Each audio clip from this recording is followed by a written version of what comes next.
This video is brought to you by Squarespace, the all-in-one website platform for entrepreneurs to stand out and succeed online. Another year, another list. Welcome to the annual Best Movies of the Year video. This was a weird one. Yeah, a lot of weird stuff this year, but let's talk about the best of them. Starting with some honorable mentions, which include Janet Planet, DD, Monkey Man, Universal Language, Kinds of Kindness, Trap, and Flow. Yay! And now for the real movies. At number 20 is the very bold Seed of the Sacred Fig. Coming in at 19 is the endlessly charming Christmas Eve in Miller's Point. At number 18 is Bertrand Bonello's challenging but timely film The Beast. Number 17 is Helena Raim's buzzer beater entry Baby Girl. And number 16 is George Miller's unsurprisingly gorgeous Furiosa. Number 15 is Jane Schoenbrun's I Saw the TV Glow, another challenging yet timely entry that has only creeped up on me with time. They are one of the most unique voices out there, and this is exactly why. Number 14 is A Different Man, directed by Aaron Schimberg. One of the most ridiculous movies I saw this year, a very thorough examination of what it means to be seen and loved. Number 13 is all about Edward Berger's handsomely made Conclave, a total frickin' blast that never misses a beat, absolute thrill with some of the best twists of the year. Number 12 is Luca Guadagnino's queer, beyond tender film. This is one that didn't hit for everyone, but really hit for me. Total vulnerability on and off screen, a wonderful example of Luca's ability to blend his playful approach with his attention to sensuality. And number 11, well, that's gotta be Andrea Arnold's Bird, another very unique blend of genres that felt so real it was like I was watching a documentary, an in-depth look into a world very far away from my own, and a strikingly unique take on the coming-of-age genre. Always wonderful to see Franz Rogowski. So many greats, and these next few are even greater.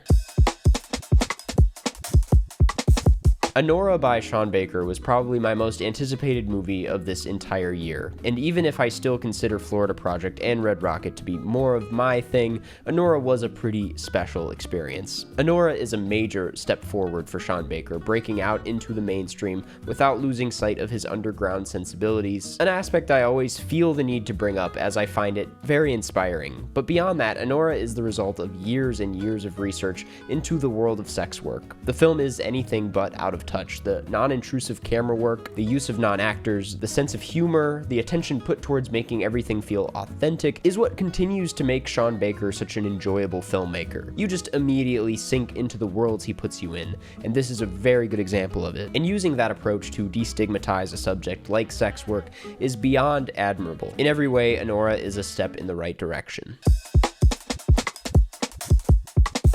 Putting into words what watching Nathan Silver's Between the Temples feels like is a toughie, as it's both reminiscent of some of my favorite comedies from the 70s and an entirely new style of film altogether. It tells the story of a depressed cantor who is reunited with his music teacher from grade school when she decides she wants to have a bat mitzvah. It's a really lovely meeting in the middle kind of film. Can't really call it a romance, but there is a sort of love they share in this that's conjoined by a sudden desire to be alive. Through all of the top tier cringe comedy in this thing, it leaves you on a note that has you appreciating the people around you a bit more. The film is shot in dusty, suffocating 16mm, but by the end has a warming feel to it that I couldn't get enough of. Not to mention every performance is pitch perfect. Carol Kane, Carolyn Aaron, Dolly De Leon, and of course Jason Schwartzman, who is really creeping into the best actors working today conversation. This thing can be hilarious, depressing, experimental, anxiety-inducing, and sometimes very horny. It doesn't matter what direction it takes you in, it all works. Between the Temples achieves the impossible in being both a wonderful ode to one of the most colorful eras of film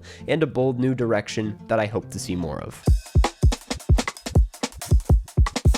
I've gone back and forth with Coralie Fargier's The Substance these last few months. I was very blown away the first time I saw it, but I gotta admit the thrill slowly wore off. I then rewatched it and was unsurprisingly less blown away. Then I watched it a third time, and for some reason, it sealed the deal for me, because I realized I just keep rewatching this thing, and I'm gonna keep rewatching it for a while. Why am I so obsessed with this movie? Why is its comically unsubtle voice both so frustrating and so intriguing in a time where movies about topics like beauty standards, feminism, aging, etc. feel as extensively covered as they are? I've come to expect and crave films that go deeper, ask more questions, say new things about these subjects. And The Substance isn't really doing any of that. It's saying what we already know, but louder. I've said it before before and I'll say it again, it's not about what it's saying, it's how it's saying it. And while I can't ignore the double-edged sword of the film critiquing beauty standards and ageist worldviews whilst painting a rapidly aging Demi Moore into a new kind of horror creature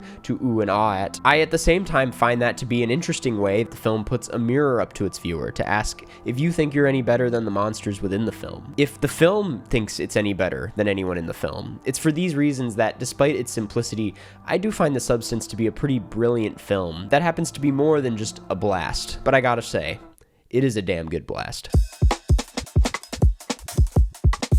I can't remember the last time a film broke me the way No Other Land did. This documentary follows the small Palestinian community, Masafer Yatta, as it's ordered to be destroyed by Israeli soldiers. The film centers on an alliance between a Palestinian activist and a journalist from Israel, and it's one of the most moving documentaries I've ever seen. This is the power of documentary filmmaking on full display. What I find so masterful about this doc is its ability to take what is happening between Israel and Palestine and talk about it in a succinct, up-close and personal way. You can read and watch all you can on what's happening, be as informed as possible, yet seeing it from this perspective sheds somehow a completely new light on the situation, one you can't hide from. It's for this reason that the lack of distribution for this thing at the time of recording this video is completely mind-boggling and infuriating to me. Knowing how I walked out of this screening, I just know this would have an absolutely tremendous effect on anyone who sees it. It's not only deeply moving, but an undeniably essential viewing, in my opinion. And knowing the kinds of danger the filmmakers put themselves under just to get these images seen to begin with speaks volumes about the situation. When talking about the film, a close friend of mine said, quote, "It's why the camera was invented," which I think is the simplest and most beautiful thing you could say about this movie. I'll leave it there. I'm a little amazed to be putting Jesse Eisenberg's A Real Pain on this list. If you had told me a year ago that a Jesse Eisenberg joint would be on my top 10 list in 2024, I would have said, hey, good for him. A Real Pain tells the story of two cousins who have polar opposite personality types and what happens when they go to Poland together to honor their grandmother. In the film, they join a Holocaust tour, and tensions rise as Kieran Culkin's character, Benji, struggles to find meaning in confronting the pain of others while on the tour. And in the process, Eisenberg's character, David, has to exercise this same issue he has with opening up his pain to Benji. It's a film full of characters opening up to each other, being vulnerable, learning how to respond to other people's vulnerabilities, and everything in between. I've said this before, but it's reminiscent of some of the Before trilogy's greatest moments, a comparison I don't get to throw around often. It at points feels as though you're sitting in on a therapy session, a feeling that can be uncomfortable at times, for sure, but in the end is cathartic. To achieve this, the film is required to be pretty dense with dialogue, which never misses a beat. It's an amazing script. It doesn't hurt when someone as charming as Kieran Culkin is delivering these lines. He's bouncing all over the film, and it's so entertaining in that way alone. But where this really stuck with me is in the ways in which Eisenberg is able to guide you through these heavy conversations and make conversations like these feel cinematic. Ryosuke Hamaguchi's Evil Does Not Exist tells the story of a man and his daughter living peacefully in Harasawa when, very suddenly, a group of developers decide they want to build a luxury glamping site on the land, disrupting the ecosystem. The film is a slow, peaceful experience for the most part, bringing you into the tranquil world of Takumi and his daughter Hannah. Set to one of the prettiest scores of the year, the film, while frustrating at its core, unravels rather calmly, and it expertly shapeshifts itself under your nose, with evil developers being well-intentioned and in pursuit of something more fulfilling, and a peaceful widower being less in control than he appears to be with his emotions. All of which, in retrospect, are nuances that you should have seen coming all along. The ending of the film, without spoiling, works almost entirely against the title of the film. I left with the feeling that, well, maybe evil is all that exists. It's not that straightforward, clearly, as I felt as though I never really knew who any of these characters really were by the end, but it's that aspect that made this an incredibly surprising exploration of human nature and our needs to protect both each other and our surroundings. It's a sensitive film, an ecosystem in itself that once disrupted shatters quickly and violently. Well, we're here. It's time to talk about Brady Corbet's The Brutalist. God damn it. It's not often a film intimidates me when it comes time to talk about it. I was actually so taken aback by the experience of watching this thing for the first time that I didn't even process until many hours later that I would one day probably have to talk about it on my channel. A daunting task that I'm at this very moment still putting off. The Brutalist tells the story of a Hungarian Jewish architect named Laszlo Toth who escapes post-war Europe to chase the American dream. The film is a roller coaster to say the least, and like some of the greatest American epics of all time, like The Godfather, There Will Be Blood, I'd even throw in a biopic like Malcolm X, by the end you feel as though you've experienced an entire life, which is a key part to what I feel this film wants you to walk away with. So much of it is about the process and the work you left the world with after you're gone. I haven't really talked about him all that much, but I think Adrien Brody is just incredible in this thing and does a lot of heavy lifting, bringing this character to life. He really disappears into the role. Guy Pearce, Felicity Jones, exact same thing. The film succinctly sums itself up with the line, "No matter what the others try and sell you, it is the destination, not the journey." It's as thorough gets in its deconstruction of the American dream, what it means to sacrifice yourself, to sacrifice others. Like the brutalist architecture in the film's material opens up to you. It doesn't shy away from the bones that make it what it is. The ugliness, the pain, the beauty, it's on full display in gorgeous 35mm VistaVision. If you can't tell, the brutalist is not like a lot of films. It's a larger-than-life beast that happens to be about a life, a dream, a body of work. A tough sell when you put it like that, but like everything left on this list, an instant classic nonetheless. I'm still going crazy for Dune Part 2. The Dune hive never ended for me. We're still going strong over here. Dune Part 2 is, well, the sequel to Denis Villeneuve's first Dune, and it follows Paul Atreides, Chani, and the Fremen as they unite to take down those who destroyed Paul's family and protect the planet. I've said it many times, Part 2 is a step up from 1 in virtually every single way. A truly insane achievement considering how good the first one was. But it's even bigger in scale. Villeneuve gets a little weird with the images, the story is more expansive, the world is larger, the characters have more personality, there's actually humor, morals are thrown out the door, the action is bigger, the score is louder. Dune 2 is a film that doesn't hold back in any way. I can't even say shit about the 3-hour runtime, as each scene is its own little masterpiece, so I couldn't care less how long I'm there for. It's like watching one banger after another for 3 hours straight. But at the end of the day, I see Dune Part 2 as one of the greatest sci-fi films ever made, and it doesn't get there by just being sick as fuck, even though it could. One of the many improvements is Paul Atreides as a character and his transformation into who he becomes. The film's exploration of power and how it can be abused is just as thorough and tastefully done as anything else this year, and it's done so on the biggest stage possible. I feel pretty vividly while watching this the attention that Denis has put into what's on screen, the intensity of the transformation. It doesn't matter that we're in space and that there's big-ass worms, the material is treated with the utmost sincerity. To see a filmmaker with the access to the best of the best actors, the best cinematographer, the best composer, and use it all so carefully, so purposefully, is not only a rarity in times like these, but a gift that I'm still reveling in. Luca Guadagnino's Challengers is about a love triangle between 2 professional tennis players and 1 former tennis prodigy. List after list, I've seen Challengers labeled as the most fun I've had with a film all year, and then they proceed to place it in like an honorable mention slot. And I just want to be the one to say, maybe it's one of the most enjoyable films of the year, because it's one of the best films of the year, period. To me, Challengers is exactly what I want in a film.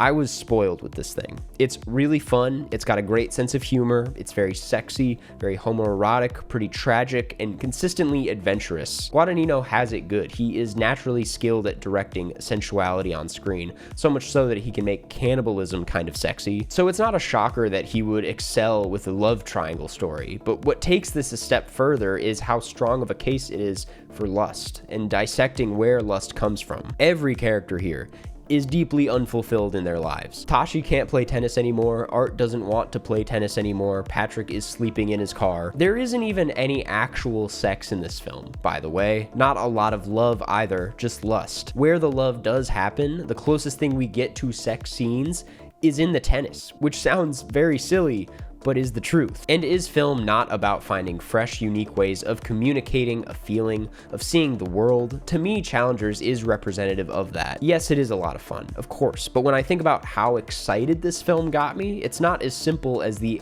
absolute banger of a score by Trent Reznor and Atticus Ross. It's the innate desire we all have for connection, and to see something as fragile and as untouchable as a subject like that, told in such a playful and scandalous style, well, it just gets the blood boiling in the best way.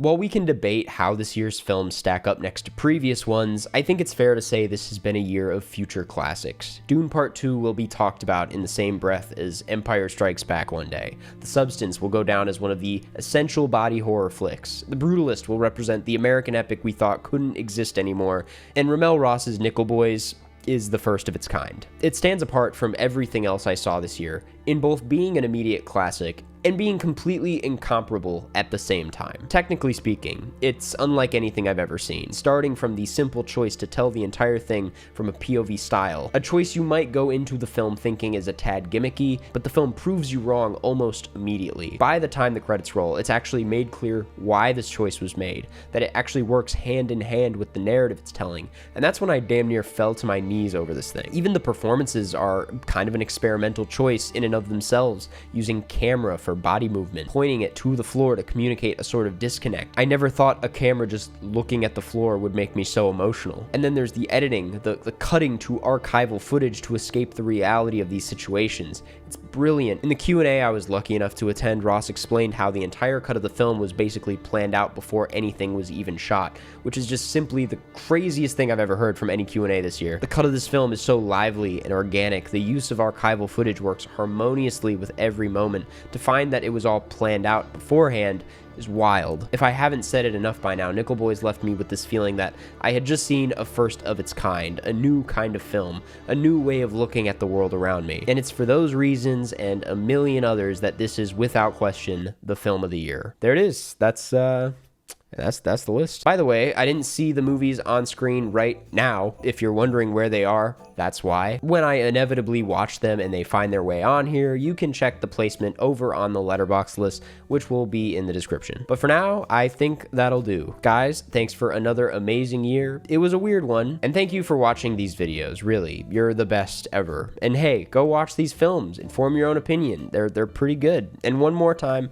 before you head out, I want to thank this week's sponsor, Squarespace, the all-in-one website platform for entrepreneurs to stand out and succeed online. With Squarespace, you can start a completely personalized website with their new guided design system, Squarespace Blueprint, where you can choose from professionally curated layout and styling options to create a unique online presence from the ground up, tailored to your brand or business and optimized for every device. Easily launch that website and get discovered fast with their integrated, optimized SEO tools so that you show up more often to more people and grow the way you want. Not to mention their visual design tools, where you're able to grow credibility and engage visitors with an unrivaled suite of visual design effects built in and ready to go on any Squarespace website. Create your own online aesthetic with dozens of modern and intuitive options, then connect social and multimedia accounts in just a few clicks to extend your brand's footprint. And while I'm here, I gotta talk about their video collections feature, where you can upload video content, organize your video library, and showcase your content on beautiful video pages. What's cool is you can even sell access to your video library by adding a paywall to your content. Go to squarespace.com to start your free trial, and when you're ready to launch, go to squarespace.com/Karsten to get 10% off your first purchase of a website or domain.